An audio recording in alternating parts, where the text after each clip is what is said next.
Hey everybody, William Kale from Coinigy.com here, along with Rob Borden from Coinigy and Hello. Brian Beamish, the Rational Investor from the RationalInvestor.co, back again Hey with, everybody! hey Brian, with Party party! Bitcoin and Altcoin Trading Talk, episode 15. Woo woo!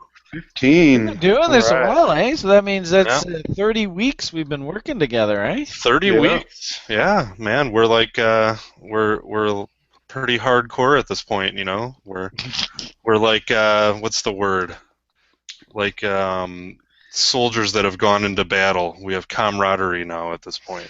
Okay, band of Something brothers, like that. band of crypto brothers. Yeah, there we go. It's a crypto decade, isn't it? 30 weeks. It might be. Yeah, Double you can double your portfolio value in 3 weeks here, so yeah, Oh exactly. yeah. Yeah, Oh, yeah. and oh yeah. Well, I mean that's the cool part about the market, right? Is that they often say that bear markets are about 18 months in duration. So if you can hang in a market about 2 years, you should see a bull somewhere along there. I think we're getting that now, finally, on Bitcoin. all right. Hey, all right. Sorry, So what's on I was tap? What are you tweeting doing out the over show there? here. Taking a nap there, William? Nah, I was tweeting out the show here, and doing this he, managerial stuff. he heard Brian start, and he went, "Okay, I probably got another 3 or 4 minutes until he'll come up for air." Yeah, I'll just set the snooze on my cell phone. But no, yeah. So I'll continue the quick intro here. So once again, Rob and I are from Coinigy.com. We're a trading, charting platform. We also do balance and portfolio monitoring. Currently across 29 Bitcoin and crypto exchanges. Is that Uh, how many there are now? there's more out there, but we're up to 29, and we're Actually, pretty I proud. had a somebody actually ask me on Twitter the other day if there was some way we could get like a top 10 list of altcoin exchanges and crypto exchanges and stuff. Yeah, I mean, right now, that's like Coin Market Cap has that. They have a good public site with a lot of that information. That's something that we can definitely add to Coinigy and plan on doing it. So, uh, Yeah, yeah, that's good feedback for you guys. yeah, definitely. I mean, we'll most likely make something like that publicly available. We also really want to, and we had it for a little while, but disabled it. But we want to be able to kind of provide an index on every single altcoin. Including charts and everything, like a weighted index on Bitcoin and every altcoin, and kind of make that publicly available as well. So, Yeah, should be there's pretty a cool. there's a site member of mine. I'll pop over there if you guys are doing a bit on Coinigy. There's a site member of mine. He always puts up this altcoin index. There's an altcoin index he gets from somewhere. Hmm. So maybe you guys and the cool part about it is all you got to do is look at my all the colors of the rainbow, and we got a cool altcoin index here, which I Yeah, the love. Bryant Index. the TRI rainbow. And Yeah. it's interesting. I don't know whether everybody can see on my screen. I think this is an excellent analogy of the altcoin market right now. What's fascinating here was this is exactly the moment Cripsy topped the altcoin market. You guys remember that? I mean, it was Mhm. incredible. Like this literally was when the altcoin market topped. There was a little bit of a test, and then hopefully everybody can see this. There's a big M on this chart, isn't there? I don't know whether you guys can see that or not. But Yep. in essence, the and the interesting, we were just joking about this before we started the recording. Keep in mind, everybody, this is basically the asset priced in bitcoins. So what we've seen here is that the relative size of the portfolio in bitcoins has gone down, and at the exact same time, Bitcoin's price has basically doubled. So it's fascinating. We actually got like a nice visual cue that Bitcoin's price was about to do something here from our little altcoin universe. That was really cool. Yeah, and I want to add too that this is your entire portfolio expressed in terms of BTC as the quote currency. So it looks like it went down in value, but in reality, Bitcoin's has obviously skyrocketed, so it's questionable as to whether it really went down or not. And I think one thing that we were just talking about before going live here is Rob and I would really like to give you the option to express your portfolio in pretty much any quote currency. I know we have the capability to do it, but I think it would be awesome to, for example, overlay the value of your portfolio in U.S. dollars right on top of this, and you can kind of see where they cross over. There is somewhere on the site that gives it in U.S. dollars. Where is that? It might be on the tabular side there on the table view. Over here, and then you right down at the bottom of the list. Yeah. I seem to remember. Yeah, here we are. We're at 1,400. Wow, we're kicking ass. Keep in mind, we funded this with what, $450 1 year ago. I don't know, audience. You tell me. Yeah, that's pretty killer. If you want, do you want to take $450 and turn it into $1,300 in a year? That's not bad returns. Not too shabby. Not at all. Yeah. So, and I think I gave you guys this feedback before. Can we have this number? I know you want it on the top. Please? I know. And then what I'd also we're gonna do a major overhaul on this page. Obviously, it's kind of dated, so. Well, and also what I'd love for you guys is if you could just click a button, and all of these would get instantly added to your little overview page. Because it's very difficult for me to go through and manually add and get rid of all of these, and frankly, I just don't do it. Okay. I would love to be able to just automatically go to this page and then see these charts. That would make my life a lot easier. Yeah, we can definitely make that happen. The only thing to account for is, what you were looking at is your balances. You weren't looking at a market. So, for example, if we take like ABY BTC, or if we take just ABY, there might be an ABY BTC market, there might be an ABY LTC market, ABY USD market. So we have to figure out, which market to show based on the currency. Okay. I mean, that's just feedback from your users, relatively easy to do. We can obviously set up a quick algorithm to say, and I was going to say, market or something like that. And I was going to say, I mean, if you could do that where I could just quickly look back and forth, I love this little 7-day click where we can see the price action over the past 7 days. Very nice and easily, and hopefully what you guys should be able to see here is, can you see how this NLG is pretty active, right? This guy's hopping around here, and then we like Ruby here, we can say, oh, whoa, look, we're getting higher highs and higher lows here. Can you see that? Whereas, like this super, it's not really doing a heck of a lot there, right? Or, conversely, like this XRP, oh, that's making new lows. I don't like that. You know what I mean? So I absolutely love this little side charting thing. If we could just take the balances and somehow plunk it into here, I would give you guys both big kisses. Mwah, mwah. I'm noticing you have a lot of motivation there, Brian. No, I was gonna say too. I noticed you have a lot of empty markets there. It looks like those are most likely dead markets that were still in your favorites. So it could be. Yeah, like I said, to be honest, we automatically filter out. If a market doesn't get any activity in 4 weeks, it automatically gets added to what we call our graveyard or our dead markets. Yeah, so, I like to. There's like one on here. This RZR has a really funny story on it. I like to keep it around to remind me. It's a guy who was part of our site when we first started. He was really touting this, and so it's kind of a little for me. So there are stories that I do like to keep on here. That like this balls. This is a really funny story. I'll tell you about that sometime. It's a dead coin now. But anyway, the point of the matter here is I just feedback for you guys. I really love this little side charting thing. I mean, you can see Bitcoin's in a bull market. Wow, there's a shocker, right? And as we sort of, and actually this is probably a good thing, right? You can see that Bitcoin here was even just less than 7 days ago was like 300, and here we are, 450 or something like that, right? Mm-hmm. And our little altcoin portfolio went from like basically 4 coins, and now we're sitting at 3.3 3.38, 3.4. Yeah, it went down the same So- percentage that Bitcoin went up, basically. No, in fact, actually, it did a little better, right? But this account's fallen by, let's be generous and let's say by I don't know, 3/4 of one coin. So that's maybe like a quarter, and yet Bitcoin's price, like we said, has gone up, almost like what, about 60% or so, somewhere in that neighborhood. So, well, I mean, I'm tickled pink. This chart looks horrible, but as far as I'm concerned, I think we're doing fantastic.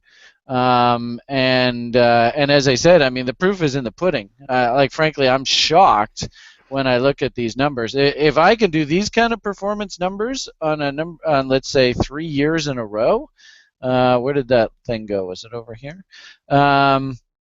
Man, I could go to Wall Street and ask that. Oh, now we're at 1,400. Hey, we're making money as we're speaking. Hey, right on. I mean, this is fantastic returns as far as I'm concerned. Our Absolutely bull love market's it. fun. Well, if you play, I mean, but that's the interesting thing, guys, is that, and just for the audience, just so they know, I keep track of this altcoin portfolio on my WordPress site here that we put together. And the irony of it all is, since this study, and here we just basically funded this on September 1st, 2014, when Bitcoin was $475. Right? We put 1 1/4 coins in. So actually, we put in a little bit more than 500. Bitcoin is still down 17% since then at Bitcoin 396.50. So ironically it's gone enough, up a little bit since 396. I think we're sitting at like 450 right now. But yeah. oh, cool. Okay. Well, and where do I get this quote? I think I get this quote from CoinDesk or something like that. It's an API or that Seward helped me put together. CoinDesk has an index, I believe. Yeah, so let's see how we're doing now. Hey, we're at 130%. Woohoo! So here we are. Okay, the last price here. There you go. Well, 446.16. Okay. So ironically enough, even still from our funding date, Bitcoin's still down 6%. So technically, Bitcoin is still in a bear since we started this portfolio. Do you guys see that? Mm-hmm. Started it when it was 475 and it's 446, down 6%. And yet here we are, 130% return on our money. So I am, like I said, I'm just so happy with this. This is the only thing I might suggest that viewers, if you do see some of these trades and you aren't kind of like I'll sell half on the double, and ride the rest. Maybe I'll, if you guys want to get into the habit of just taking 100% profits when you double your money, I suppose I can live with that. Then that way you don't have as much of this, In fact, what do you guys call this? Do you guys call this dust? I mean, dust is really, once you have a coin that was delisted, or if you have, let's say you transfer out, all of your Viacoin or something, but there's like 0.003 Viacoin left in your account because it didn't get accounted for, that's really considered dust, and then you can actually sweep that. So if as you can see on the right, it says show dust, yes or no. You can actually sweep your dust. So if you have a really small amount, just so it doesn't show up in your balances anymore. Oh, okay. But and is that technically like your money? I don't know how that would work. Yeah, no, it just doesn't show. Oh, okay. Yeah, but yeah, like for example on Bittrex, if you if they delist a coin, there's the potential that you might still have a small amount of that coin in your account that you can't get out of Bittrex. Yeah. Some of them have, some of them have withdrawal minimums and stuff, and if you don't meet that minimum. Oh, that's interesting. Yeah, I would say it's your money, but you're never going to get it. I don't know. It's worth so little that it's not worth trying to get it, but I'm sure you could sue for it somehow, but... Did you guys ever see, and this is probably going to date me, but like one of the first Superman movies, Richard Pryor was one of the bad guys, and he figured out a computer program that would go and collect all the sort of .0001. Yeah, this is from Superman 2, right? Do you remember that? Well, I've seen Office Space. They reference it in Office Space. Oh, okay. I know. Geez, now that's how old I am. I go and I actually know the original movie. That's sad. Anyway, so and then the guys, like the bosses, are all like, who is so smart to do this? Wow, they are so brilliant. And and then they're like, well, we'll probably see. He'll probably show himself. And then Richard Pryor drives up in this big old Ferrari, right? And it's like so blatantly obvious who did it, right? But anyway, like I wonder if somebody could go and like create a little computer program to collect all that little dust and somehow aggregate it, eh? Yeah, I don't know. I mean, everything's tracked on the blockchain. Yeah. Okay, so so a couple pieces of feedback. People who are watching, I absolutely love the Coinigy site, and frankly, as charting platforms and stuff go, people in crypto, you guys, you gotta realize how lucky we are living in the world that we are. I used to get my price charts in the mail, guys, right? And I used to have to update these darn things on a daily basis by hand. So it's we're so privileged to be given such fun tools to work with that you guys give us. So way to go, guys! Hey, we're doing the best we can. Yeah. So, I wanted to give a quick update too, just for anybody that's listening. Today we did make Kraken spot trading live on the site, so that's available now. You can link up your Kraken API accounts and trade spot, not margin yet.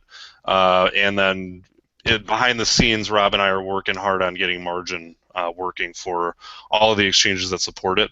One note on Kraken, today they've been experiencing a DDoS, distributed denial of service attack, so it was great timing for us to release trading on Kraken. A couple people had connectivity issues, but it looks like as of right now I'm not getting the notice anymore on Kraken, so I think they might be back up in full steam.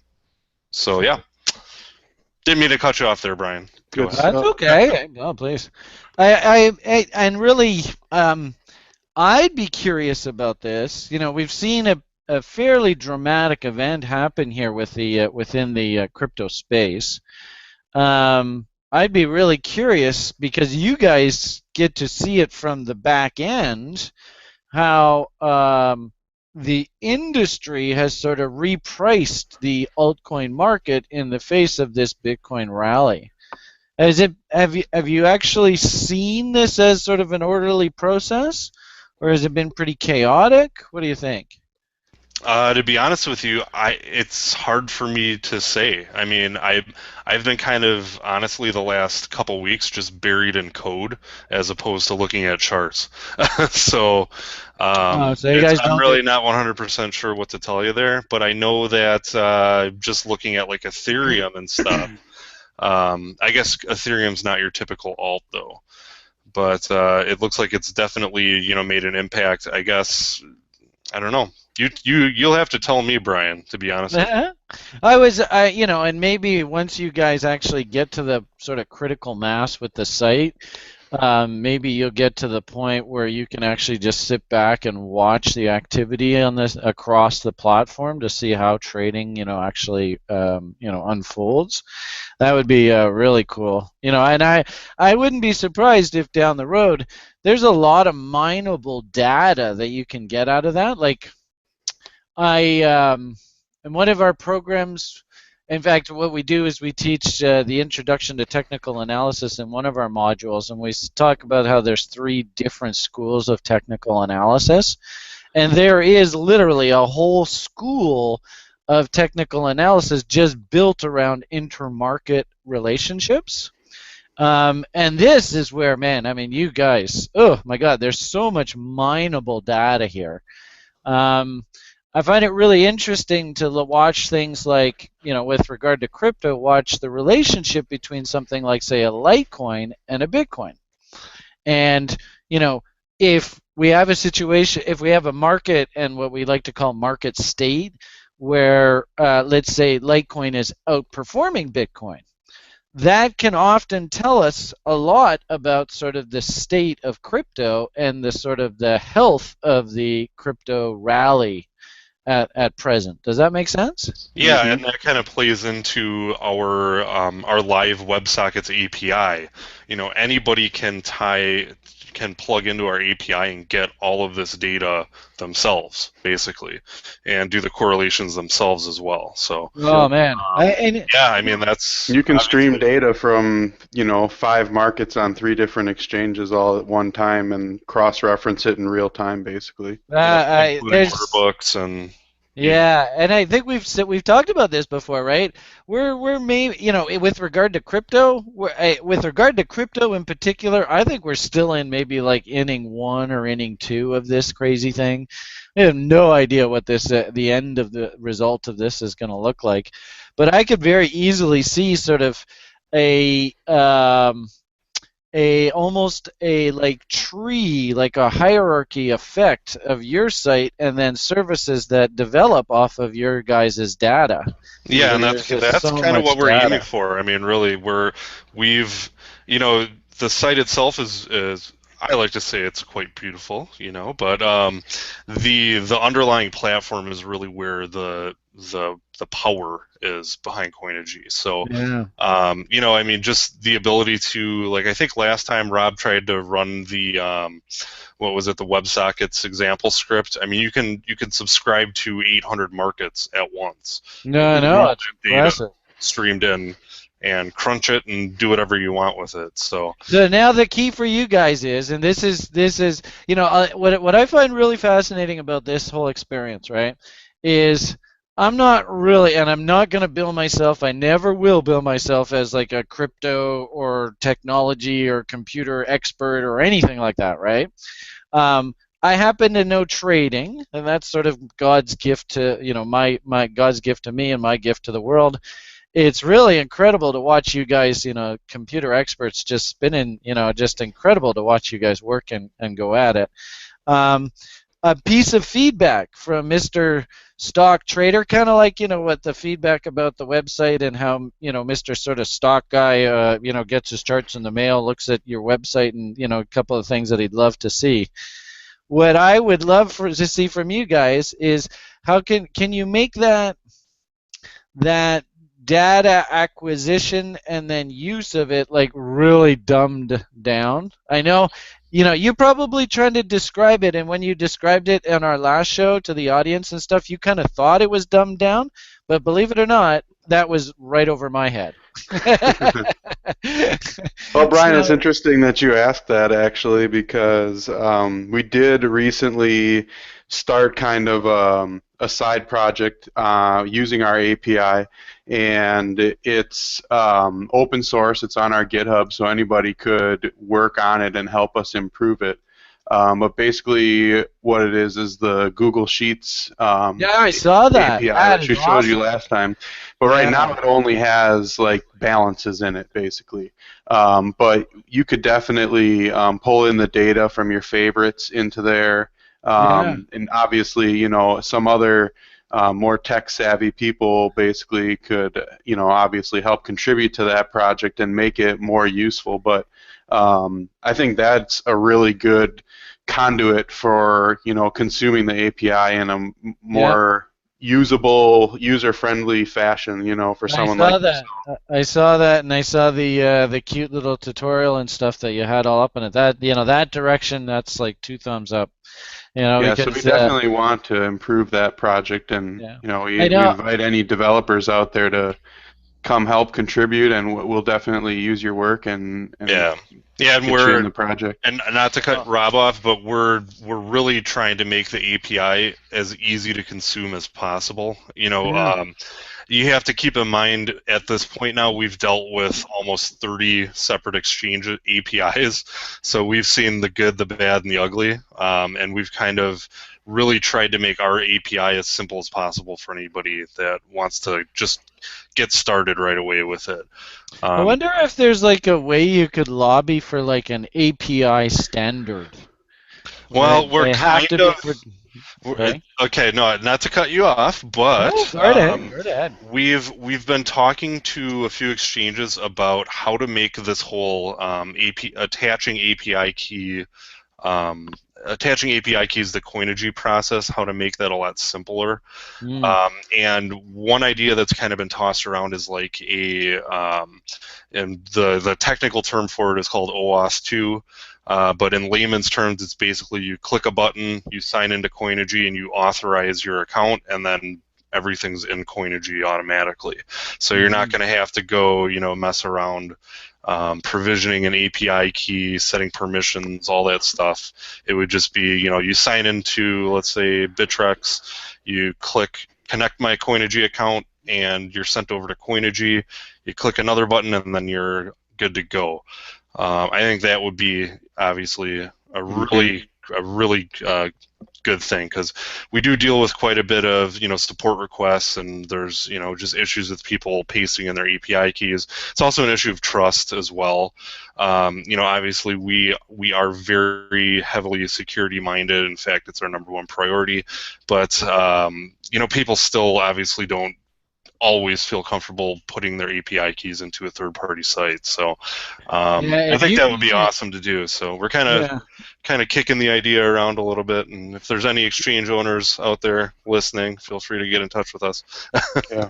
And we definitely have talked to some exchange owners about it, and there's been some interest in it, so I think that we could probably make it happen. Yeah, so I think what we're going to most likely do is kind of pioneer a standard for that, and then just try to get the exchanges on board. There you go, man. So. I swear, if I literally closed my eyes and woke up 10 years from now, I could basically see you two guys being like major pillars of this whole industry. You just got to keep on keeping on. Yep, nose to the grindstone. We're trying. Oh, I'm so proud of you two. You're such good people, too. Brian, you're always shining us up, Brian. Hey, shining up. How's that Bitcoin looking? Brian, let's get to some TA up in here. Okay. All right. Let's go see. Well, I mean, the interesting thing you can see on my screen is by default, Bitcoin's actually my biggest holding right now, which is rather ironic. Sitting, on a nice little healthy position here, and I love trading the and being invested in the coins this way, because we're always long crypto, and you've probably heard me say that in a number of our videos. I want to be long crypto. In fact, one of my site members, he always jokes whenever he hears me say that. I want to be long crypto, right? So by definition, this whole experience is long crypto. And because we are sort of everything is priced relative to Bitcoin, there are a few here that we can track relative to the US dollar, like there's a few of them, In fact, it would be interesting on the Coinigy site if you could just list the coins that are tradable relative to the US dollar and where they trade. You can in the filter list you can type /USD, and then that'll show everything. It's not going to be a like an index or anything, but that would be on the overview page kind of thing? No, I'm talking about on the markets page where you were. If you type in the filter box, if you just type /USD, that'll show you every US dollar pair. You can just click down the exchange list to see them all there. Okay. I don't know if that's what you meant. I think you were asking more of like how we show the favorites on the overview page. Yeah. I guess in a nutshell, guys, and talking to the audience.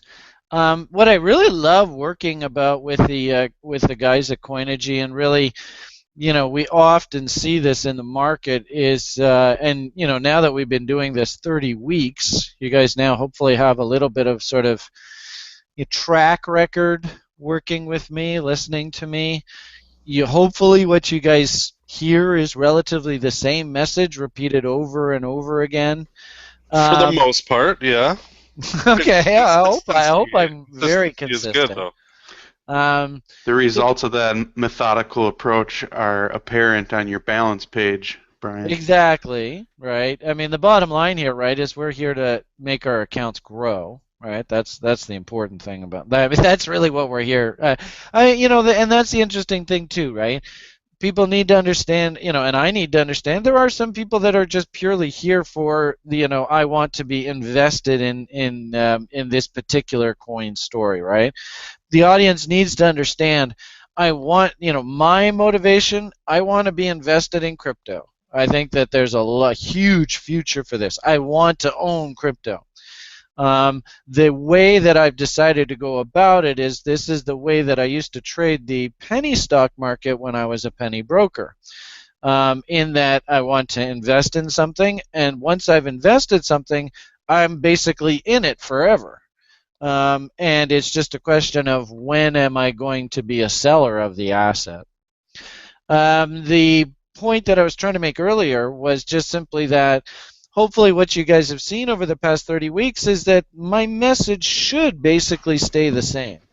That in essence what we really want to do is just try and make sure that we don't, we're not buyers through like this part of an assets move.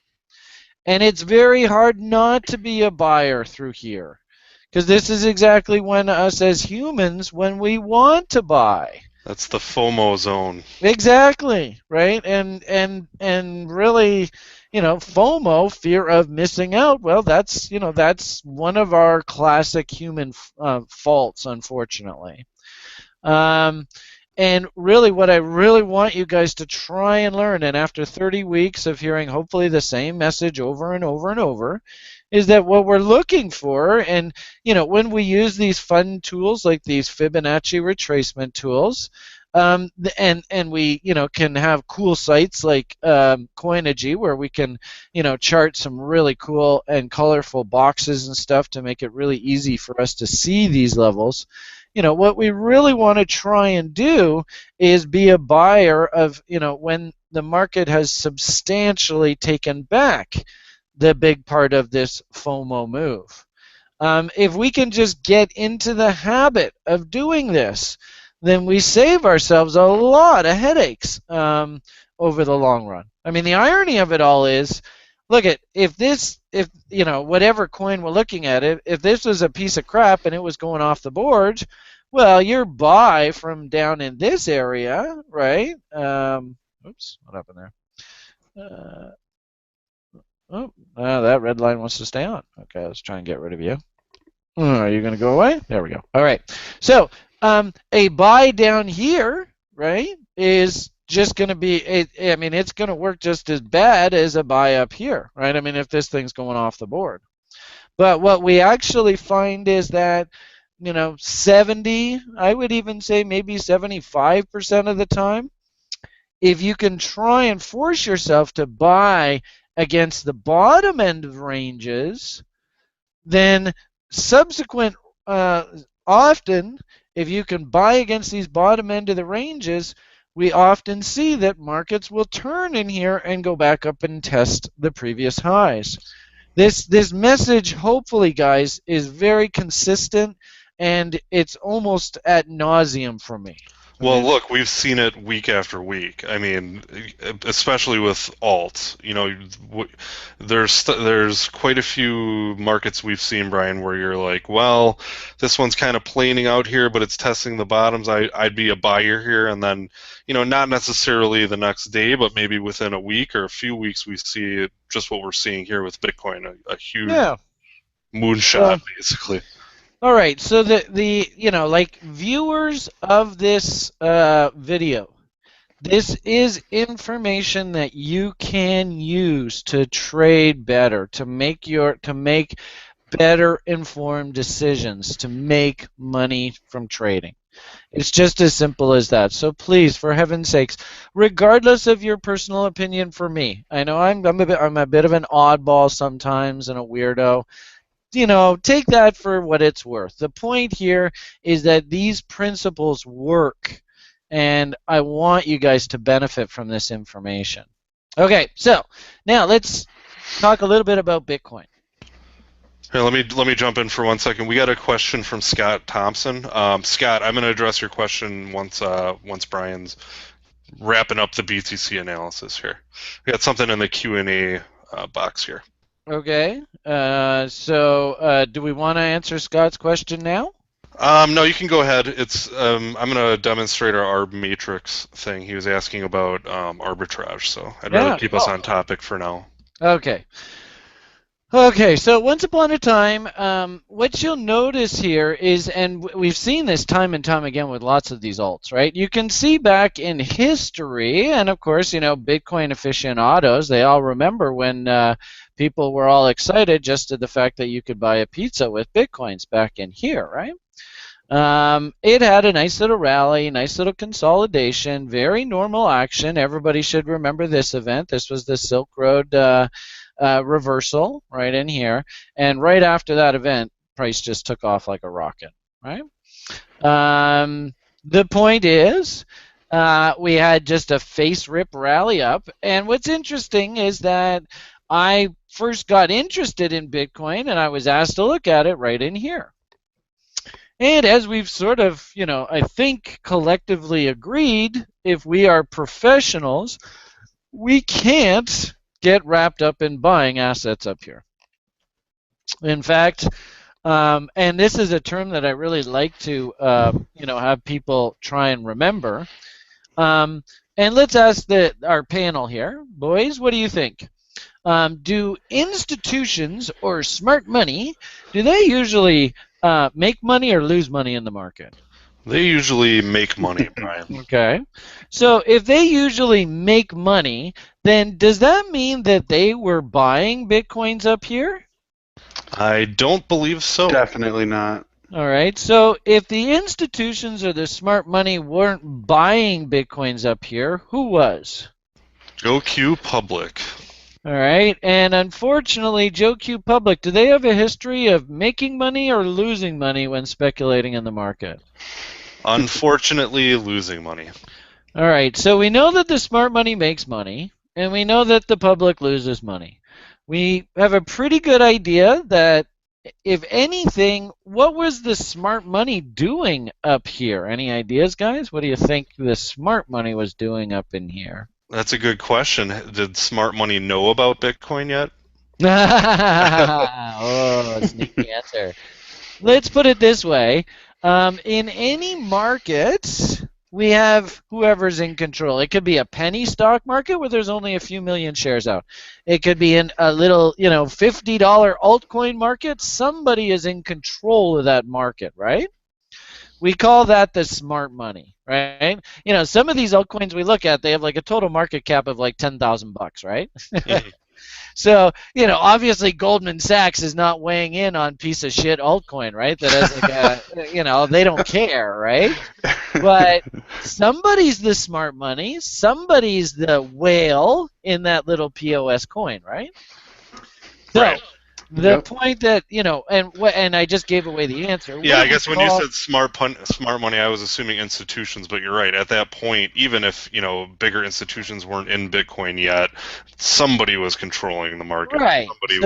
And what do we like, what is the crypto kids, what do they like to call those people? They call them whales. Right. Okay. So we can use the term whale, we can use the term smart money, we can use the term institution. I don't really care. The point here is, who was buying up here? The public.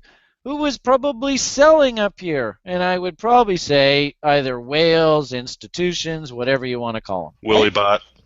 Okay. Mr. Corpelis? All right. So the point here is, the market works its way down, and we have this cool little tool called the reload zone, right? That sort of tells us that if this really is a bull market, right? If this really is a bull, if Bitcoin is really for real, okay, where are the people who believe this is a bull? Where are those smart money people, whales, institutions, whatever you like to call them, where are they most likely to come in and either defend the original breakout, right? Because keep in mind, the smart money, they engineered this rally.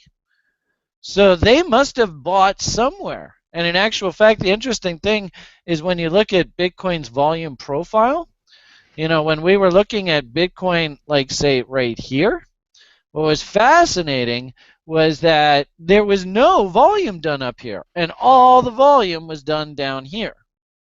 And so the irony of it all is that all they did was they just worked price right back down to where those original smart money guys bought.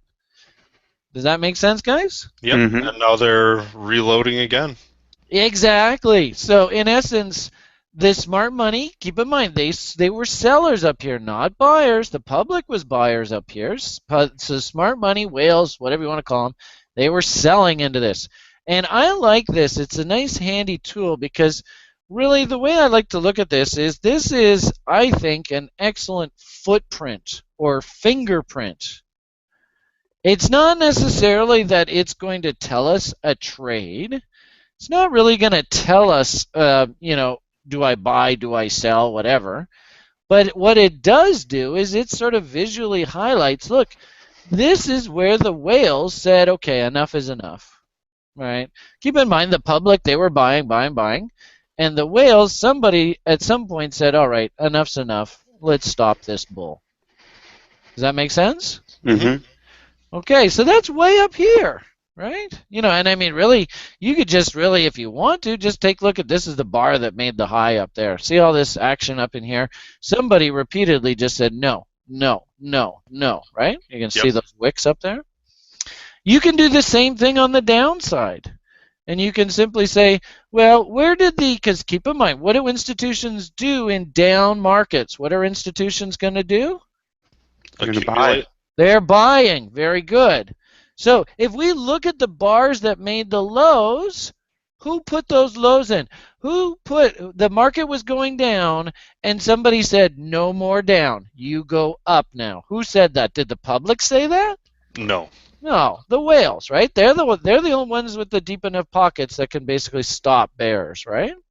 So it might have been this bar, you might have, but you could also maybe said, look at the market was heading down pretty nasty here, and somebody said no, right? Same thing about our Silk Road reversal low. Do you guys remember that?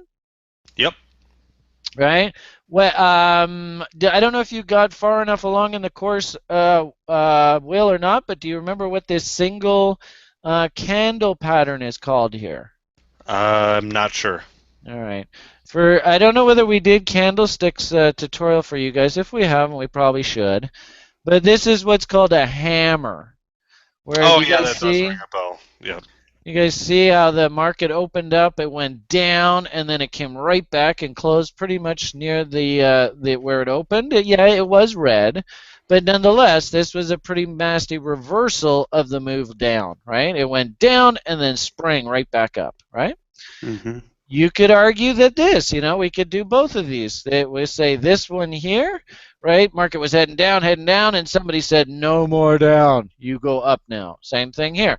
So why don't we put a little label here as our institutional footprint? Or, for crypto, we're going to call this the WFP, or our whale footprint. What do you think? Does that make sense? Mhm. So now when we look at crypto, we can see we have a WFP up top, right? And we have a WFP down below. You guys see that? And we Yep. could even say that this was one down in here. What I find really interesting with crypto, and gosh, golly gee, whatever you want to say, we don't need to use the Lord's name in vain here. Hopefully you guys see this happen. It just happens so often. It's ridiculous. Where basically the market has just come right back down to the original bottoming area, and then it's gone ahead and put in a bottom and turned. Now, who can remember what we called this 78.6 level? Who can remember what Mountain Man. Survey says? Mountain Man. Ah. Oh, That's there's that OT. the 61.8. That's right. Ah, Mountain Man's yeah. right here. And actually, you know what? If where did we see Mountain? Mountain. Oh yeah. Let me see if I can just load this up for you. They're a really good example of Mountain Man. BTC USD. I think it was on Phoenix, if I'm not mistaken. Let's see what we got here. And we want to go. Let's go daily, I think. check this out. Yeah, I think it's this high. It might have been stamped. Well, let's see if Phoenix gives it to us. Come on, Phoenix. Yeah. Okay. Can you guys see my screen? Yep. Okay. So here we'll do the little magnety magnet. So there's the highest high, and there's the lowest low, and look what happened right here. Isn't that sick? Isn't that incredible? You're right about there. No, but check it out. I mean, this is why, and for the record, guys, this guy Mountain Man, he's a real dude. I was posting his image in our chat room today, and everybody's like, "Wow, man, he sure looks like a mountain man." But look at this. I mean, this is what professional pit traders do. And what's really cool is I teach this stuff in our school, and it's so beautiful. I can actually watch our students start to do this stuff, and they're just like, "Damn, I totally nailed Mountain Man there." And I'm like, "No way, man! You nailed your level. You own that now. It's not Mountain Man anymore." It's the coolest thing to watch, I swear. All right, there's our Mountain Man icon, right? So there's Mountain Man. Look at that trade. Look at that trade. Can you see that? This is what Brandon Rigo's done. And if Brandon ever watches these videos, and I doubt that he ever will, but this is basically Mountain Man in a nutshell. Can you see how the market was just racing up here, right? Just racing up. And he just goes, sold. That's pretty crazy. And look at this. You can literally see by the end of the candle, this is a daily chart. So the market finished down here. This is basically what a guy like Brandon does on a daily basis, right? So that's the power of Mountain Man. You can see it in glorious Technicolor, right? Isn't that cool? Right on. Sorry, I didn't mean to get you off on a tangent, by the way, Brian. Well, but, was that educational? I hope it was worth it. It absolutely was. Okay, so back to our weekly story. Once upon a time, right? Okay, so now we have a pretty good gauge in that we have both our fibs and our little footprints or fingerprints, right? Can you now see the institutions got their fingerprints all over this market? And so literally what we're going to do is we're going to identify our reload zones and see if they line up with our fingerprints. Now, remember I said before, let's see if we can get this time. So we took a chance on Mountain Man. It wasn't right. What is 78.6? Who can remember? Rob, you're going to have to take this one. I don't know. All right. We call it our line in the sand. Where basically, if this is a bull, do you guys remember that at all? The line in the sand? I don't know. Can't say that I do. So yeah, Mountain Man, he's got a nice, big, friendly icon. Everybody remembers Mountain Man. Line in the sand, I mean, you can't really picture that, right? I mean, I need to come up with some sort of image for you guys. But I have talked about this repeatedly, and quite often in altcoins, right, I get a lot of setups off of our line in the sand. Now, do you notice anything about the line in the sand? What a coincidence. Remember, I drew this fib from this high back to this low, right? That's what this fib study is, from this low all the way up to this high. What a coincidence. The line in the sand happens to line up. Yeah, it's also hitting the bottoms pretty significantly on the right there. Oh, yeah, we haven't got to that yet. The point here is, that's even before, right? Here we are on the chart here, right? We haven't even got to that yet, right? Here we are here. You've drawn your fib study. What a coincidence. This line in the sand lines up nicely with this old high. You see that? This high right here is 259.34. And this is 258.15. That's remarkable, eh? Coincidence? I think not. Right? Never. So, you had to have the patience. And, here's another example of Mountain Man. Can you see 61.8? Look how the market came screaming down here. Tagged that, just went a little bit beyond, but actually finished the day right back up here. You see that? I don't know whether you can see that or not. Of course. All right. So another example of Mountain Man. But anyway, so the point here that I'm trying to make is this 78.6, our line in the sand, this is sort of like the last battle. That if this really is a bull, then they're going to put up, the bulls are going to put up the smart money, the whales, whatever you want to call them, they're going to put up the last fight at the line in the sand. And so let's take a look at price action now. Right? Look how it came back down and kissed the line in the sand here. And then rallied right back up to Mountain Man. And then came down and lost the line in the sand. And came right back to it, just like you just said there a moment ago, Will.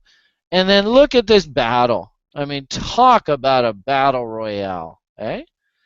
Incredible. You know, the simple thing about Bitcoin, right? I had somebody come and ask me a couple years ago, and that's when I got interested in Bitcoin, right? You know, he asked me, Brian, should I buy Bitcoins up here, right? And the simple answer is no, you shouldn't. But can you understand that even, you know, and this is my typical altcoin strategy, right? Is I don't have a problem if that same person came to me and said, Brian, should I just go and buy a bit of Bitcoin down in here? I would have been like, yeah, that's okay. That's a risk worth taking. And in essence, you didn't know exactly when this thing was going to take off. But the bottom line here is, and let's see if you guys can remember this, how often, on a percentage basis, how often do markets range versus trend? Oh, geez. Easy one, William. Come on now. I cannot remember. Rob, help me out. Oh, I'd say they range about 75 to 80% of the time. Exactly. So, and well done there, Rob. I'm taking a mental note this time. I'll have it at the ready next time, I promise. Okay. Flashcards, maybe? Should we do some flashcards? I'm a visual learner, guys. Okay, so then we'll just write up top here, really obnoxious. Range 70 to 80%. And we'll put this in nice bang. There you go, Slick. So now when you watch this later on, you're going to see that, okay? That's as big as you got? All right, so the point here is that if we go and buy against this reload zone, we actually have a good 70 to 80% chance that we're going to go up and test the ties here before we break the bottoms of these lows. Now, keep in mind, these lows are extremely low, right? You couldn't margin trade that kind of position. But if you take a strategy like Little Old Lady, then technically you can trade this kind of strategy. It's not that bad. And, you know, the proof is in the pudding, right? I mean, our account's moving up, so we must be doing something right here. Mm-hmm. All right, so the point here is it doesn't matter whether this is a little altcoin with only 11 million coins out or a little altcoin with 750 million coins out. Price action is price action is price action. And if we get down into this reload zone, right, and just think Mountain Man to line in the sand, it's really not that bad of an idea for you to think about taking a risk on the long side. Now, we talked, if you want to sort of fine-tune your entries a little bit better, there are little tools that you can learn that's going to help you sort of fine-tune the time when you should think about buying an asset. And that's sort of this concept of divergence. Can you guys see here that as Bitcoin was coming down here, if we look at something like our momentum indicator here, we'll put volume aside for the time being. Okay? If we look at our momentum indicator here, can we see, guys, that price was making lower lows, and yet the momentum indicator was not? I see that. Yeah. Mm-hmm. You know, we did a whole tutorial on this, and, you know, those people watching this video, if you want to go look at the tutorial, it should be on the site. And I think we got a whole page just dedicated to those videos, right? Yep, yeah. Brian's tutorials are available on bitcointrading.net or just search on YouTube. All right. And are they listed on the site somewhere, on Coinigy somewhere? Yeah, they're on Coinigy on the overview page if you scroll way down. Yep. And then I don't know whether we actually did a tutorial on Willie, and I keep remembering asking you guys. I don't think we did. But, Willie's a handy little indicator in that if you ever see the red line get down into the oversold zone, this is what I like to call stupid. Doesn't necessarily mean that it's a buy, but maybe being a seller down here, kind of like you see how it got into the overbought, the red line got into the overbought here. Maybe being a buyer here wasn't really such a smart idea. And I would argue that being a seller down here wasn't such a smart idea. So we actually had some internal indicators here that were suggesting, hey, price isn't nearly as weak as what price would lead you to believe. Does that make sense, guys? Mm-hmm. Mm-hmm. Right.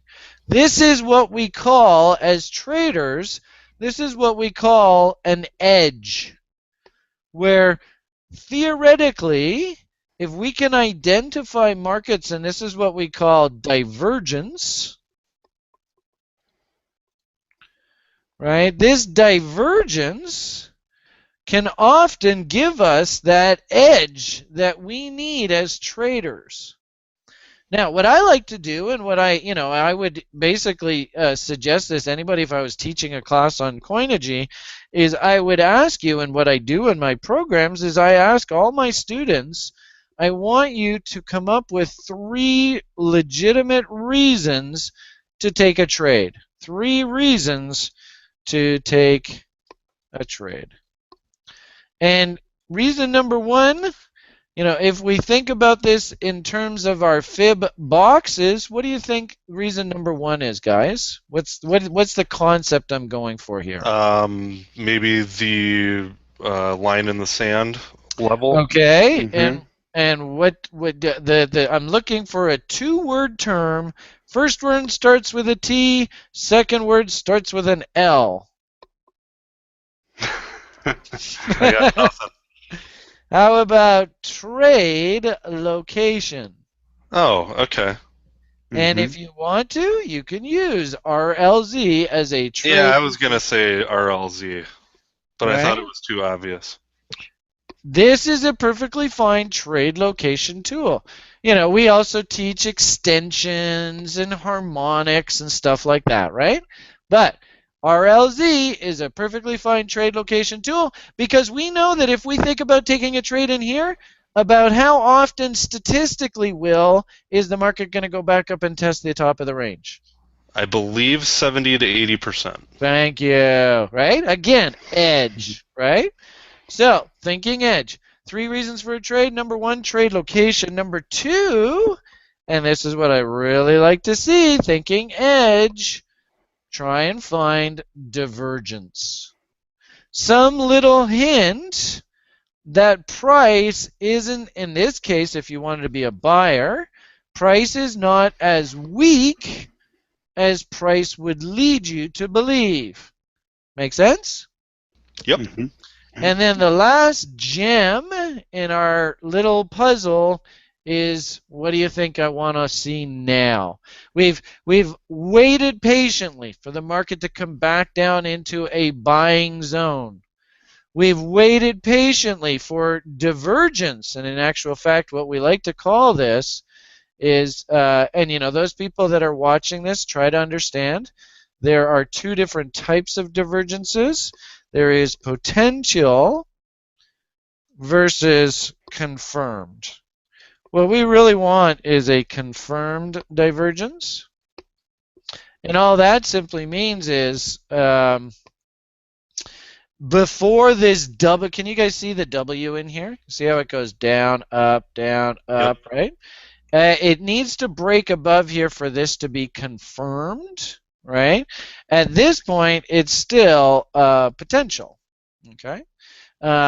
This low is higher than this low, but we didn't go up through here. Now, do you see how it did it again? Down, and then, Yep. And then it hello. went up, finally. It did go through the middle of the W. Can you see that? Right there? Mm-hmm. So at this point we say, and this is right, basically right there, right? Now you're getting higher highs and higher lows. Exactly. So now this has changed from a potential to a confirmed divergence. Bang, right? Bang. There it is. Okay?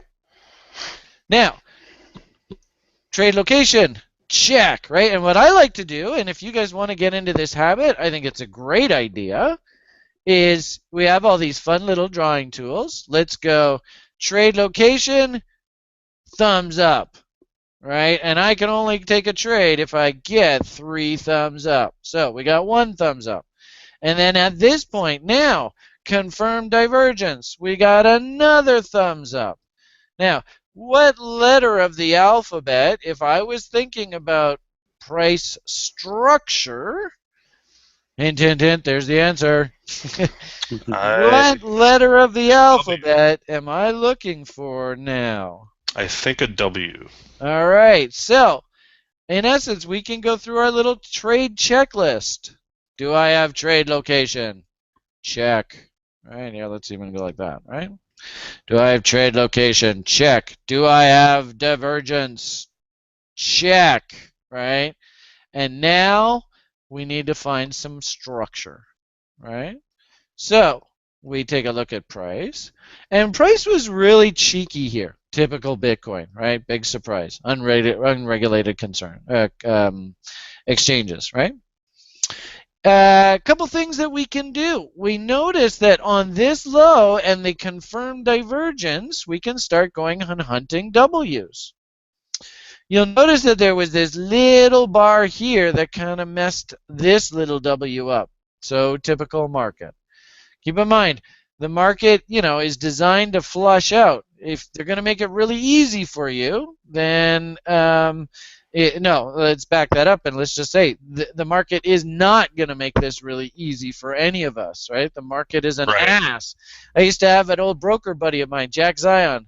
God rest his soul. I don't think he's dead yet, though. But anyway, Jack Zion used to always say, the easiest way to describe the market is an ass.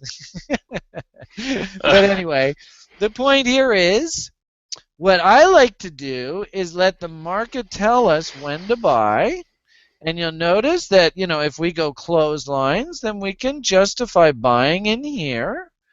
And I'm actually going to want to risk down to these lows. Now, keep in mind, this is a weekly price chart, right? There are a lot of people, especially trading off of lower time frames. If we're doing futures and stuff like that, we can't take that kind of risk.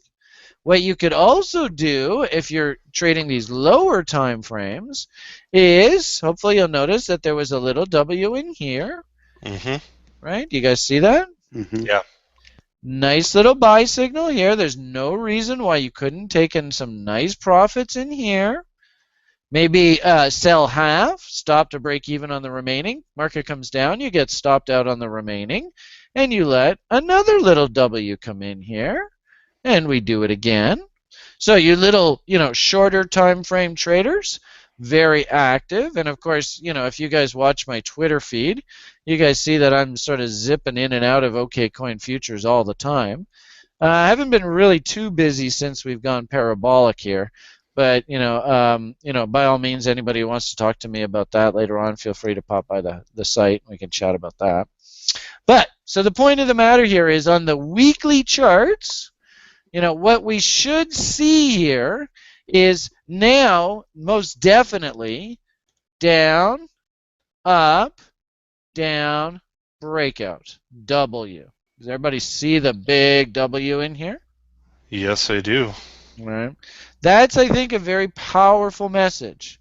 And we need to understand, and I think I said this to begin with, the internals were supporting a buy down in here, right?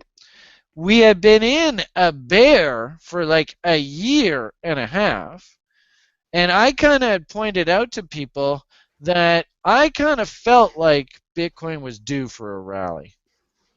I find it really interesting, very similar to our little altcoin portfolio. You guys notice that this breakout number here on the weekly charts is 317.99 on, I think this is on Stamp, right? Yeah. You guys have seen this from me before, right? These yellow lines are going to be my sell half on a double levels. You guys, I know that people are out there going, there's no way Bitcoin's going up to 1,260. Well, honestly, if I was taking my little old lady strategy, I would have my first order to sell half of the position sitting at 635. You can see that there's 38.2 first stop target, and here's 50% level. I feel very comfortable that this number is going to get hit in the not too distant future. Keep in mind this is a weekly price chart. This might take a few months to play out. In fact, this might even have to play out into the halving event. But the long and short of it here is there is a solid W at work here through the reload zone. If I was speculatively trading, and then we go back down to the lower time frames, you can see that we can actually make an argument that, yeah, maybe, we should start expecting to see some resistance come in here, right? And if you did, let's say, trade, look at this move off of this W, and this is what kind of pisses me off a little bit, because I was running, little day trade little setups all through here, right? And clipping the market and clipping the market. And then I got stopped out on one and I kind of lost focus. And then the market started to run up into here, right? And unfortunately, as soon as it starts to run here like this, I lost my entry, right? We're not ranging anymore. We're just face ripping, right? I had a little opportunity to get back in here, but I was just kind of like, you know what? I have to be a good role model to my students. I didn't think that the risk reward was appropriate taking the shot here. So I just simply said, you know what, I'm on the sidelines for the time being. I made some money here. Our account is going up. I don't care. It's fine by me. As I said, our altcoin account's doing great. Triple digit gains, basically looking like a rock star there. And really, do I need to chase this in here for me? No, I don't. And that's discipline right there, and that's everything you're teaching. So it's great that you live by that, I mean, yeah. I got to be a good role model to people, right? Now, the interesting thing for, people who are interested in buying, it doesn't mean that I can't buy in the future. I just, like we started off this conversation, I can't be a buyer when the market is doing this face rip. I just can't do it. So here, now we're looking at a daily chart. Here's our face rip crazy ass action, right? And, can you imagine how much of a fool I would have looked like if I had, let's say, said, oh, fine, I'll go buy some here, right? What would be the point in me being a teacher? I'm basically not, following my own practices, right? Now, if I'm looking at price right now and I'm like, well, I want to get in on the long side, what should I be doing? Well, there's no reason why we can't draw our reload tool off of this range. All right? And that basically now paints a buying window down in here. And I find it really interesting that, this is the old high. That's not too far away. This is a fairly significant high, right? This is the original double bottom right down in here. And you could see, basically, this is painting a ultimate battle if it wants to come down to somewhere down in this area. And look how all the moving averages are down in here, right? So if I wanted to be a buyer, I just got to cool my jets. Now, one last thing that I'll mention. Has there been some sort of reason, has there been some sort of push that I've been talking about as to why I thought prices were rallying here recently? I don't know what your reason is, but I've been reading tons of crazy ideas.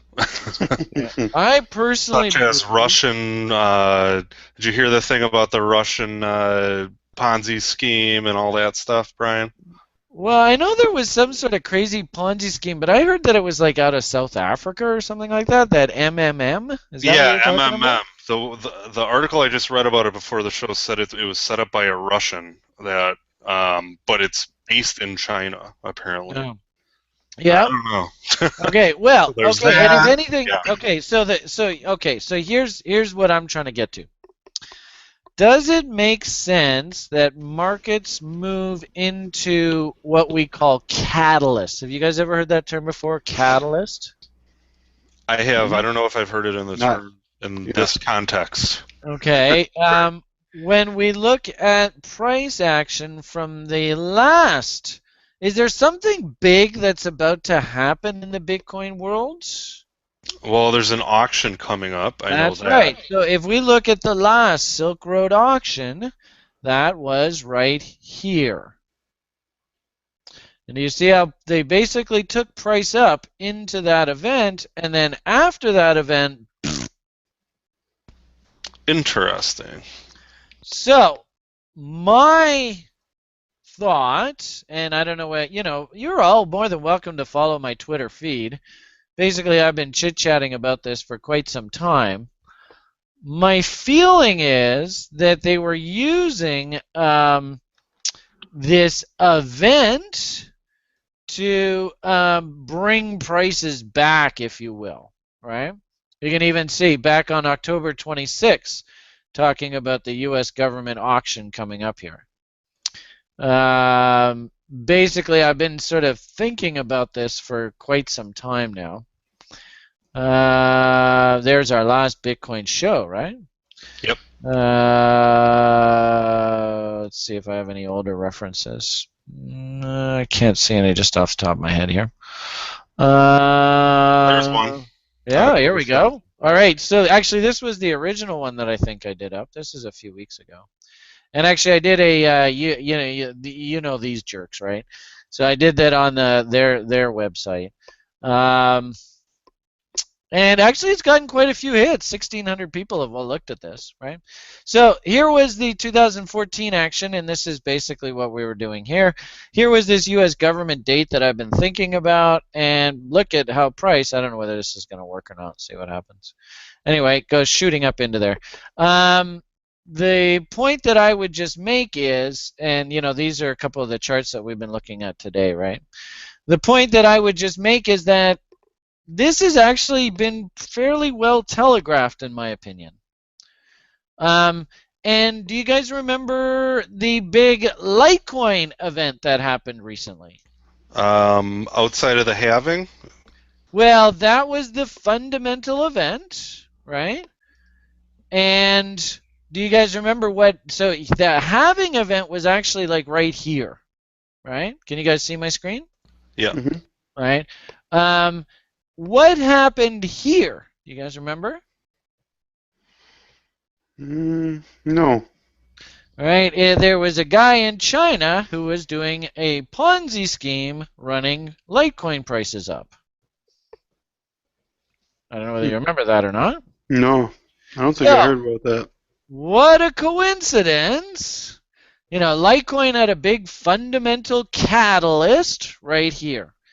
And there was a guy out of China running a Ponzi ahead of the event, and they took prices way too far. And what a coincidence.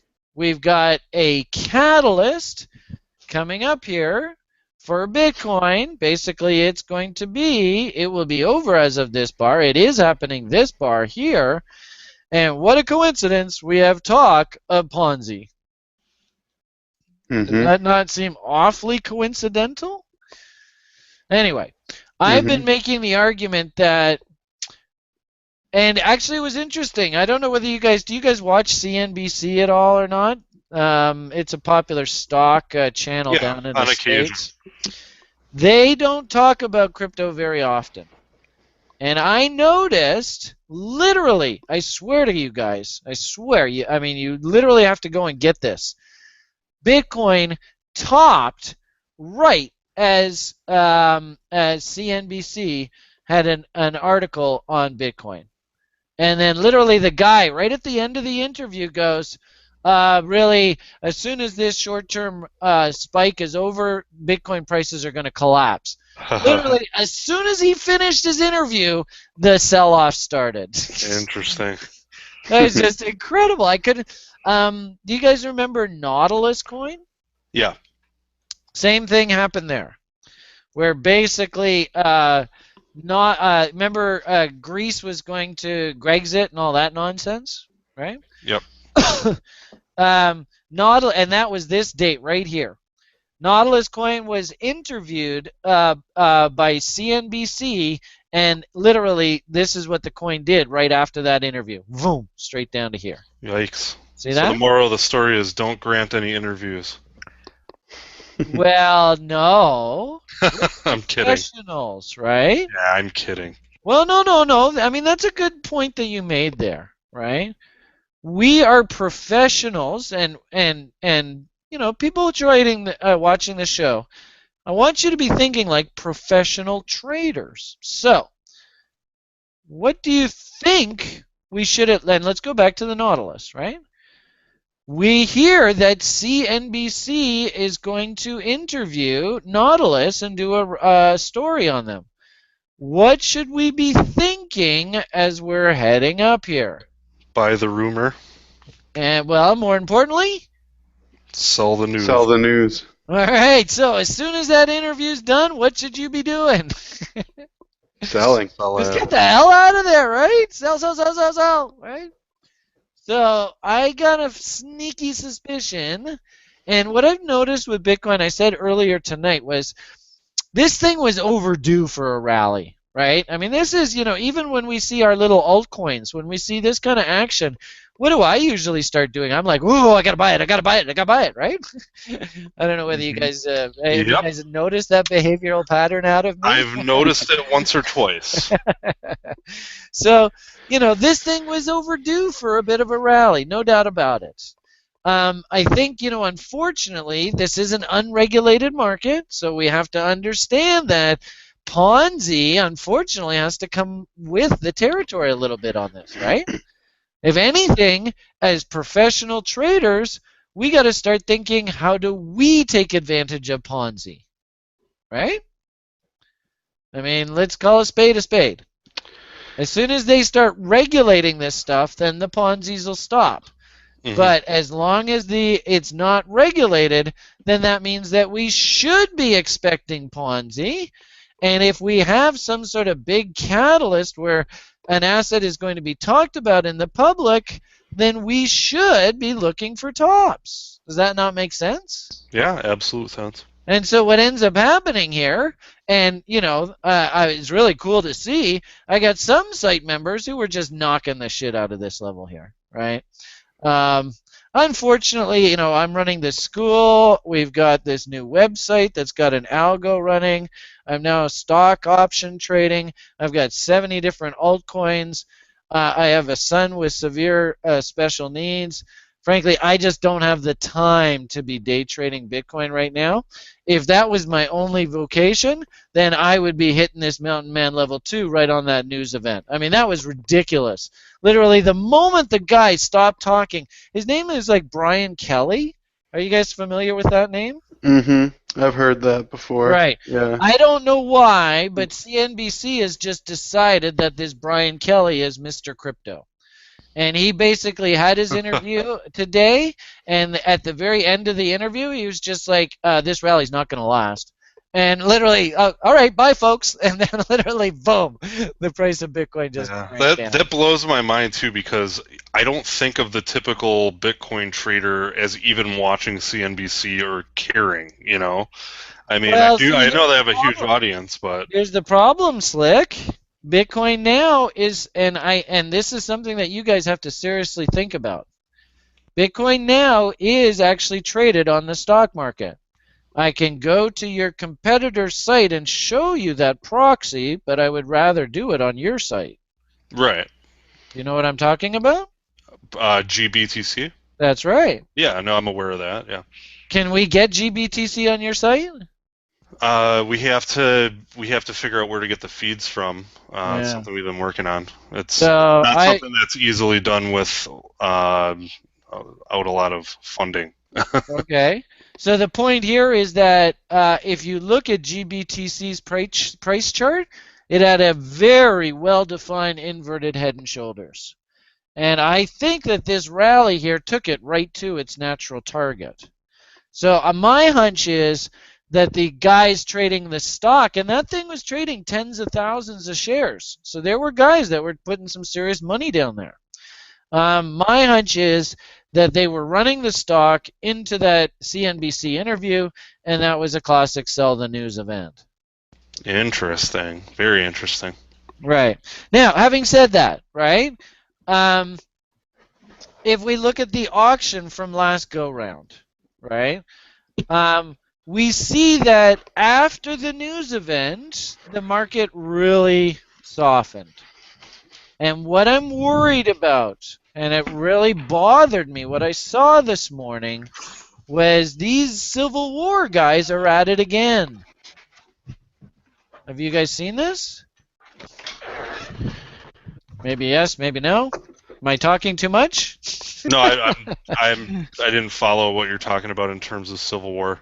This XT or XB or whatever the heck it is. There's a guy. One of my site members was posting. There's a guy that was on saying that and frankly, I don't know how all this really works. The confirmations, they were waiting for 4 hours, and then another guy's like, well, you have to pay the fee now. And he's like, well, I'm just going to switch to the XT thing, blah, blah, blah. Are you familiar with this big battle that's going on? Oh, yeah. Sorry, Okay. I don't know if your screen is still sharing or not. Oh, did you lose me? Yeah. No, yeah, I'm definitely familiar with the Bitcoin XT thing, but as far as I know right now, I mean, that's kind of dead in the water. Right. I can But find for quite a while, yeah. I think Coinbase is switching to the BIP 101. Really? Yeah, it was shocking. In December or something. They wow. I did not know The this. CEO was just talking about it or had That's a an major interview about it. Yeah, here, I'll try and find this guy gave me the Reddit link, and man, these guys are going at it again on Reddit. So I'm not quite sure what's going on, but the sad thing is now that we have this event out, right? We have, we've gotten the parabolic move. It was funny. I was trading with one of my students who's a rare coin dealer. And he just studied Bitcoin futures prices for like a month and said, Brian, I'm not going to do anything. I'm just going to watch price. And he said, Brian, Bitcoin never finishes a move without some sort of big parabolic blah. Right? And I could argue that that's kind of what we just got here, right? And then a big wipeout here, right? I don't know whether we've made the highs here or not. But we have had the quote-unquote parabolic event now, right? I mean, price just went nuts here, right? So, maybe this is the end of the move in the short term. We're going to have this government auction. We've had now the talk of the Ponzi. So now if there is a whole bunch of weak Ponzi players that are long Bitcoin up here, they're screwed now, right? So if the Ponzi unwinds, then that could be problematic. And like I said, what is the catalyst for somebody to be a big buyer if these crazy Civil War guys are at it again, right? So I'm a little concerned that maybe this is kind of it's been a fascinating journey, and like I said, I've been watching this whole thing play out into this auction event, and frankly, I'm a little exhausted. I'm kind of glad that we're finally here. Because, man, this has been just I don't know. It kind of sounds like that thing might get wrapped up before the end of the year here, because basically Coinbase is saying that they're upgrading to some proposal in the middle of December, and that the only one that they've seen working code for is BIP 101, which is Bitcoin XT. And the CEO also said that he wants the industry to basically move towards or switch to Bitcoin XT. So I mean, the real thing is probably they're obviously leading the industry on that front in terms of the wallets and mining. Yeah. So was this it here? I think the real question, I think, Rob, is will the miners get on board and support it? So, I mean, because without a consensus by miners, XT is just going to be a fork, Okay, so can how much mining power does Coinbase control, do you think? Well, that's a good question. I don't know. I mean, Do we really know that? No. Okay, so They this have a is. lot of influence, but They have a lot of money. they Can you do. guys can you guys see my screen? Yeah. All right, so this was it here. They obviously also have a lot of interest in a secure, stable mining network. Right. Yeah, Sure. I mean, I don't know who these guys are, but this is the conversation, and it was a pretty heated battle. Frankly, I don't know whether it came to an end or not. You're more than welcome to read about it, but this guy says here, the block size disaster I talked about is starting to happen. So that's what I was sort of making reference to here. So the point here is obviously, up and down like a horse drawers. Unregulated market, so be damn careful. If you can take the little old lady approach, I think basically Bitcoin told you to be a buyer down here in the 200s. Look to be a seller, and you've got the W pattern here working from about 3 and change. So look to be a seller at the bare minimum of half that position at 6 and change. I'm thinking here over the short term, those that are trading sort of oriented, if we just simply do simple and this is sort of what I mean by parabolic, right? Can you guys see how we sort of like going, and then all of a sudden, okay, we're going straight up, whoa, right? So this I think has to sort of calm down a bit, right? If we just do little fibby fibs right off of this range, oh, and I've already done that, right? I think that if we do get any sort of real serious tests of this area down in here, and this is basically about 250 up to 300 again, I think you can seriously, again, what a coincidence, that's right in the area where the little old lady's long, right? So I don't have a problem. So, Brian, before we wrap this up here for tonight, give me a prediction for the next 2 weeks before our next show. What do you think is going to be happening? 2 weeks? And so it has to be what happens in 2 weeks? I mean, nothing official. I just, do you think basically are we going to be, within a close gap to above or below where we're at now, or do you think it's going to head back down to where we were a few weeks ago, or do you think we're going to keep going, reach some new highs for this year again, yet still? On balance, my feeling is this is a sell the news event.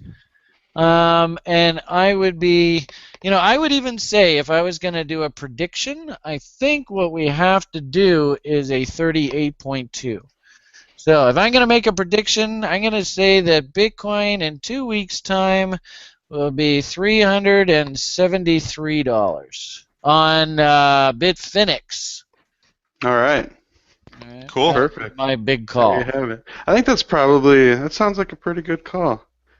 Oh, thanks. I hope it goes. I hope it goes a little bit lower, though. Said that like it was. No, I think Brian actually. I had some intuition there, as like a little force from above just came down and said, that's a pretty good guess right there. Okay, good. Well, so actually, you know what? I feel better now. I'm gonna go out and have a drink. All right, good. All right.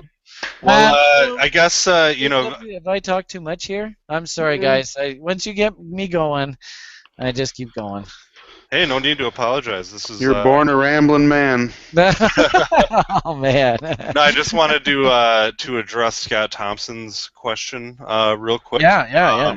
So just in terms of doing arbitrage on Coinigy, we do have Arb Matrix, which let's see, I can just share my screen real quickly here. I'm not going to get into too much detail.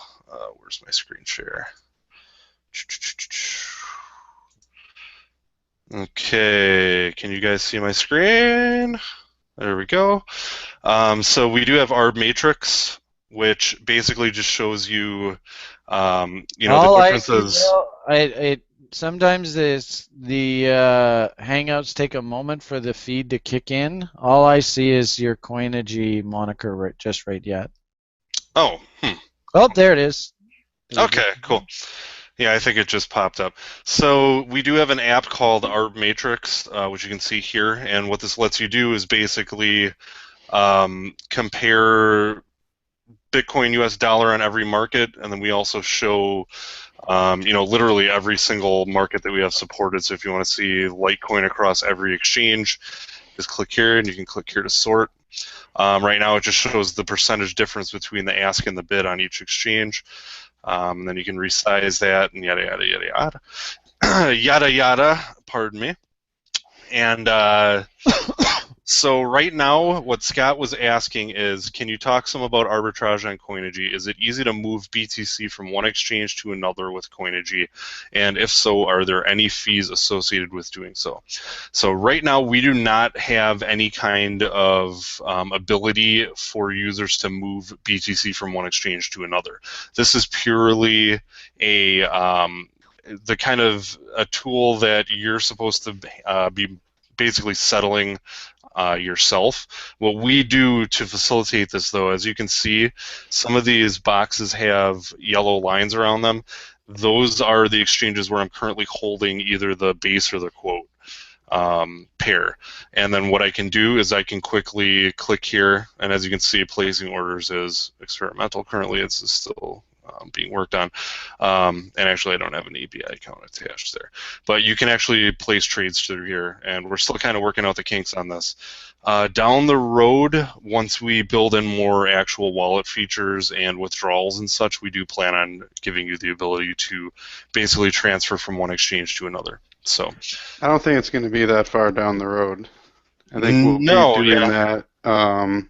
It's becoming a pretty high priority. We're trying to get the margin trading out first, and a couple other smaller priorities. But a withdrawal tool, in general, not necessarily first thing being integrated into the arbitrage matrix, but some sort of withdrawal tool is definitely a high priority.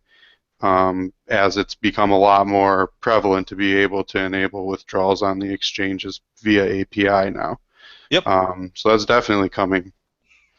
Yep, I agree. So hopefully that answers your question. We'll be able to give a little bit more info on this as we kind of progress with development and everything. Mm-hmm. But yeah, unless you guys have anything else, Brian, what's up?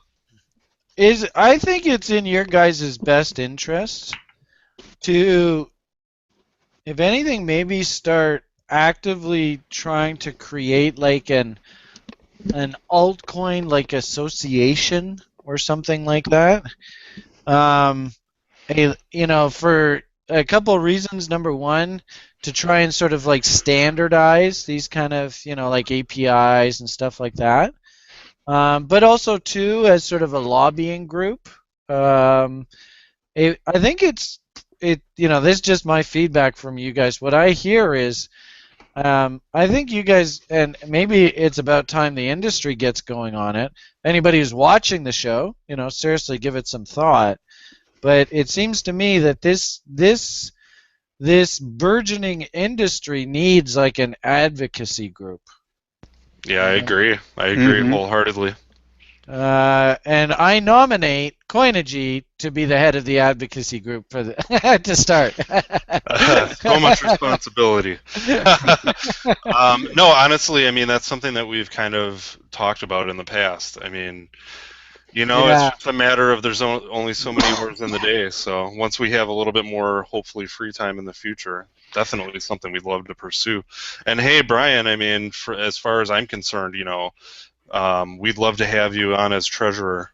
Treasurer. Oh, are you kidding? I'm just kidding. But no, in all honesty, I mean, yeah, that's a great idea. I mean, really, it's such a varied landscape, and having some uniformity just in really not a governing body, but at least an advocacy group would be awesome. Right, because at some point, and I know that a lot of people in the crypto world really don't like it when I talk this way, right? But at some point, people in the crypto world need to be able to interface with the real world and sort of the way that the real world sort of works, right? With lawyers and, committees and all that kind of crap, right? Mm-hmm. I think it behooves the crypto community, especially the altcoins, because they might actually get bullied a bit by the Bitcoiners. There is a certain sort of almost like it's interesting when you talk to cryptocurrency enthusiasts, how there's almost like a snobbery of those people. Well, I just trade Bitcoin, right? I wouldn't touch those. What do they call them? POS coins and stuff like that, right? Mm-hmm. But I think that the altcoin community it needs an advocacy group. So anyway, I'm not quite sure where that came from. It's just something that I was thinking about. Sorry. No, that's a great idea. Yeah. So on that note, I think we'll get to wrapping it up here. Yes, indeed. So thanks again, everybody. Did you guys enjoy that presentation tonight? I hope the audience liked it. I definitely did. I learned a whole heck of a lot. I'm going to remember 70 to 80% every time now. And the line in the sand. Yeah. That's my new one. I definitely learned my lesson on the line in the sand. I have to think of a colorful image. That's too vague. I took a memory course years and years and years ago, and they said the way people remember is you got to think of really outlandish, crazy images. Mm-hmm. So that's why people always remember Mountain Man, right? Everybody remembers Mountain Man. Anyway. Okay, I'm glad we had this conversation tonight. There are a few people. I used to do YouTube videos and stuff like that, so I had actually a few requests. Brian, could you please do a Bitcoin video for the YouTube community? So I'm going to pass this video on to them. I think that would be good for them, and of course, it's great advertisement for you guys, right? So this kind of Bitcoin summary, what the heck is going on? I think it was a little overdue. Everybody in the community should understand, and I've been, feel free to follow me on Twitter and stuff, because I'm very vocal about this stuff, and I'm usually quite ahead of the curve. Like this whole anticipating a rally into the government auction, I was ahead of this curve like 2 or 3 weeks ago. So I kind of knew that this was coming. And, so if you want to, sort of, get my perspective and my bent, feel free to follow me on Twitter. And I have a number of people that have been asking to join the website recently. We're still trying to bang out this updated version of our website. Julian and Sjord, they're working constantly. It's just beautiful what they're doing. We'll get it out. And then we'll start accepting new members again. We actually have a waiting list now of people that are ready to sign up for the site once the new site is up and running. All right. So I suppose that's got to be a good thing, right? That's a great thing to hear. So it's all good. Lots of positive karma. You guys out in the community, please understand I do these shows so that you guys can get educated. Watch this video. Stop it. Right after I've said something, write it down. Go back and hold me to account, right? Really, well, Brian said this was going to happen. It didn't happen. Brian, what the hell? Or, wow, it did happen. I got to remember that for the future, right? That kind of stuff. That's exactly what I want to come out of this. And here I go blabbing again. I'll shut up now. All right. Well, on that note, I think we can wrap it up. Thanks, everybody. I'll quickly outro. Quick, shut it off. Shut it off. I'm sorry. No, the only thing I wanted to say is, anybody who's watching, don't forget to like and subscribe. It helps us out. It helps kind of give visibility to the videos and stuff. And then in the future, feel free to submit your questions through the Q&A app on you. I think it's on YouTube. It might be on the event page. I don't know. I'm usually doing this as opposed to watching it. So, that's cool. We really like interacting, with the community and hearing from our users and answering questions. So on that note, we will say sayonara and until next time. Bye, everybody. Have a great night. Good luck in trading. Follow your trading plans.